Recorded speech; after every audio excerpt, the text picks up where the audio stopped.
চান, ভবিষ্যতে ফোকাস করতে চান এবং আপনার মেন্টাল হেলথটা ভালো রাখতে চান, আপনাকে 3 ধরনের মানুষকে ক্ষমা করতে হবে।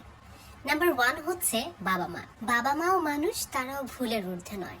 এবং আমাদের অনেক সন্তানের মনে অনেক সময় দেখা যায় অনেক কিছু নিয়েই বাবা মার অনেক ডিসিশন নিয়ে আক্ষেপ থাকে। বাবা মার অনেক ডিসিশন অনেকের জন্য দেখা যায় যে রং প্রুভ হয়।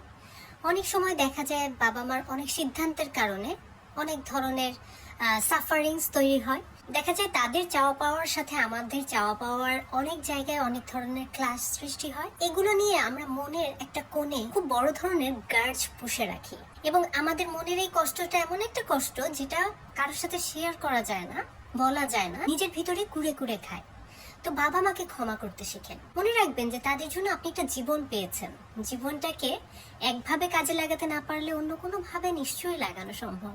বাবা মাকে ক্ষমা করতে পারলে দেখবেন জীবনটা অনেক সহজ হয়ে যাবে, মনের ভার অনেক কমে যাবে, আপনি অনেক সুন্দর করে লাইফে ফোকাস করতে পারবেন, গ্র্যাটিটিউড ফিল করবেন। নাম্বার 2 হচ্ছে আপনার প্রাক্তন। সেটা হতে পারে গার্লফ্রেন্ড, বয়ফ্রেন্ড, হাজব্যান্ড, ওয়াইফ, যে কেউ। হয়তো আপনার জীবন থেকে চলে গেছে একটা বিটার মেমোরিজ আপনাকে দিয়ে গেছে, অনেকের অনেক বাজে ধরনের এক্সপেরিয়েন্স হয়। আসলে দুই দিকের সিঙ্ক না হলেই তো একটা সম্পর্ক ভেঙে যায়। কিন্তু খারাপ ওই গার্জটা যত আপনি পুষে রাখবেন, নিজেকে তত বেশি বিট্রেড মনে হবে, নিজেকে তত বেশি মনে হবে যে আপনার সাথে খারাপ কিছু হয়েছে। নিজের ভিতরে আপনার এক ধরনের নেগেটিভিটি তৈরি হবে, নিজের কনফিডেন্সটা নষ্ট হবে। প্রাক্তনকে ক্ষমা করতে পারলে দেখবেন মনের ভিতরে ওই যে তাকে নিয়ে পুষে রাখা টক্সিক চিন্তা ভাবনাগুলো দূর হয়ে যাবে এবং নিজের প্রতি আপনার একটা কনফিডেন্স ফিরে আসবে। যেহেতু জীবন আপনি নতুন ভাবে শুরু করার জন্যই সম্পর্ক থেকে বের হয়ে আসছেন, তো পুরানো এই বার্ডেন আর বয়ে বেড়াবেন না।